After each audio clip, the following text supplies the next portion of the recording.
Hold up, why do they doubt the kid? I'm about to prove them all wrong again.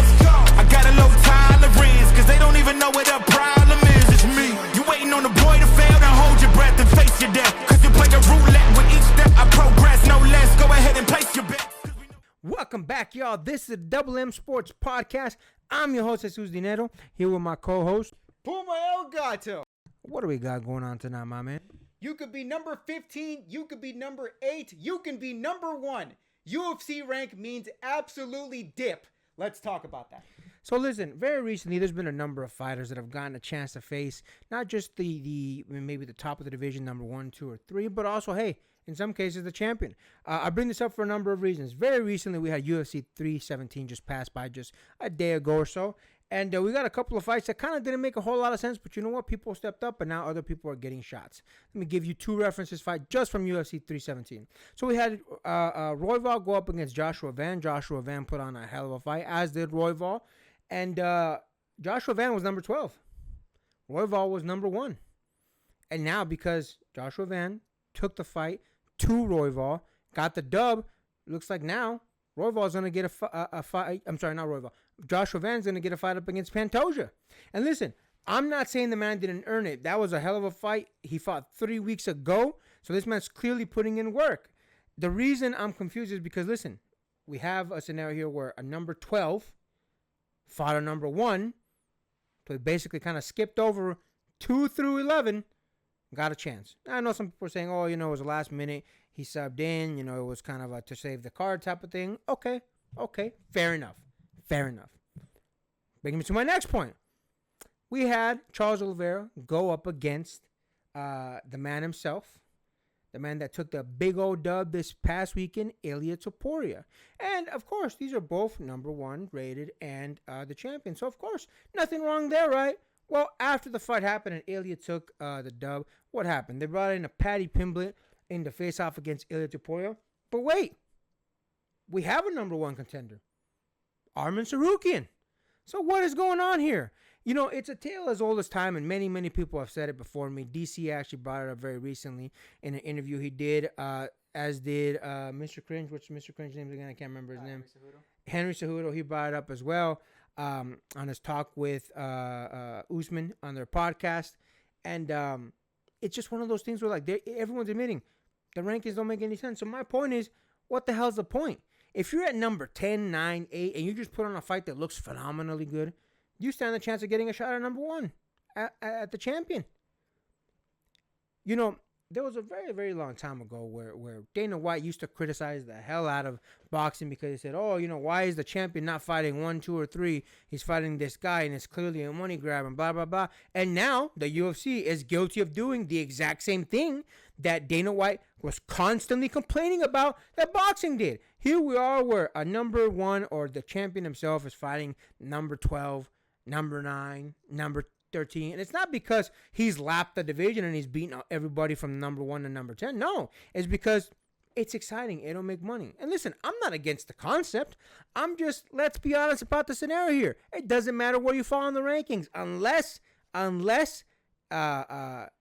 you can't be avoided any further. It doesn't matter. But if you're one of Dana White's boys, if you're one of the people that the UFC is pushing, as is a Paddy Pimblett, it doesn't matter where you are in the rankings. You're going to get a shot because we said so. That's really the extent of what it is. It's back in the day, it's kind of like how your parents used to say, don't do that. And when you said, why? You do it all the time. They said, because I'm mom, because I'm dad.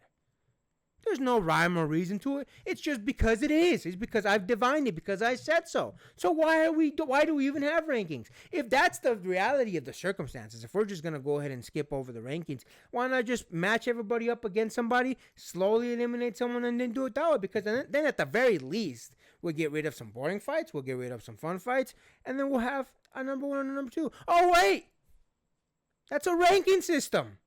Who knew? What do you think about that, my man? See, look, if I can play a little bit of devil's advocate, I can understand for the Pantoja situation because the division that Alexander Pantoja is in, he's actually been defeating most of the people that are in the, from 1 to 6 rankings. And Brandon Royval was actually on number 1, and I think he already beat him before, so I can understand especially after the performance that Van actually did coming in there, I can understand why you'd have a massive rise in the rankings. A media title, that's a bit unprecedented, especially if they're already calling it within the same night. But again, like you already said, that's not the only fight that we would have had that was already made an announcement of in that same night for where a title shot was already being completed months in advance. Now, I wanted to bring up the lightweight division because it actually highlights a very specific problem because it does have to do a little bit with the politics of the UFC. So, before, for context, Paddy Pimblett was number 8 in the ranking. We already had about 7 more people that should have been in line for the lightweight for the lightweight rankings, but for timing and match already set reasons, we can already see why that was. So, Arman Tsarukyan was the very obvious one, and to him, I'll kind of get back to you as to why that possibly would have been the case and why they skipped over him. We had Charles Oliveira, which Ilia Topuria already fought against. We have Justin Gaethje, and for whatever reason, Dana White has actually recently gone on record saying, hearing Justin Gaethje doesn't want another match in the UFC unless it's for a title shot, to which Dana White responded, if you're already talking about retirement, retire. We're not going to give you a match otherwise. So we can kind of already see there's already some seeds of resentment right there. Max Holloway and Dustin Poirier, they already have a match coming up on UFC 318, so I can understand why that one was already cut out of the mix. We have Dan Hooker, which, okay, there's no really problem right there. So Dan Hooker realistically should have been in the line if you're not going to do Arman Tsarukyan. After that, we have Mateusz's Gamrot, which is fine. He's not a marquee name, but again, he's right after Dan Hooker. Why didn't you want to do that? And then we come to the very obvious one with Paddy Pimblett. Now, I want to come back to Arman Tsarukyan because at the very least, I can understand why there was a specific reason why he is not just because he's not Dana White's boy. I can understand that. But to be fair, there was an event that happened at UFC 300 where Arman Tsarukyan actually got with an altercation with a fan, and Dana White actually feared that they were going to get sued to oblivion him back because Arman Tsarukyan happened to do that. And thankfully, nobody sued or anything, or nobody got substantially hurt. But I can understand that probably would have stuck a cry in at least Dana White. But again, if that's the case and nobody got hurt, then unfortunately you're gonna have to abide by your own rules. But Dana White, being as petty as he is, he's obviously not gonna do that. Even if Arman Tsarukyan earned his spot at number 1 and he deserves a lightweight title, I can only imagine the fury that Arman Tsarukyan had when Paddy Pimblett called out Ilia Topuria, and he got full pass to go to the stage and actually have a do stare down. Arman Tsarukyan was probably sitting in his chair like, all right, so fuck my efforts then, right? All that hard work, all the my rightful claim as number 1 contender, and I don't even get a title shot even after a new one is already crowned for a vacant title. I can understand why Arman Tsarukyan would be pissed. But again, there was two things that were working against Arman Tsarukyan's favor, or working against him. The altercation at UFC 300, which might have stuck a cry in Dana White. It might have stuck a cry in Dana White. And 2, he's just not one of his boys. Unfortunately, Arman Tsarukyan isn't one of those people that has a grand marquee value like a Paddy Pimblett, even though Paddy Pimblett's marquee value, I would say, is more hypothetical at best. But unfortunately, that's the circumstances that we're dealing with. Dana White may talk a lot of smack about boxing, but he is the very thing that he rallies against. But what do you think about my analysis? Yeah, man, listen, I completely agree that it's the fact that he's not his boy, maybe the fact that he had some sort of altercation with a fan. I also think it's the fact that he pulled out of UFC 311. That was actually a big one. Dana White seemed quite pissed after that. There was a back injury. Tsarukyan kind of went on to explain a whole number of things. But besides all that, listen, man, you can't skip over 7 other people. And again, if as my man here pointed out, some of them have fights coming up. Some of them already fought Ilya, so on and so forth. I understand. But there's still some viable contenders in there before Paddy. Like it or not, there's some people in there that could fight him. Maybe not beat Ilya, but at the very least, they earned their spot. So again, this just goes to prove my point. We went down the list. The rankings mean absolutely nothing. It's all about star power. And as long as you have star power or you're one of Dana White's boys, you'll be all right.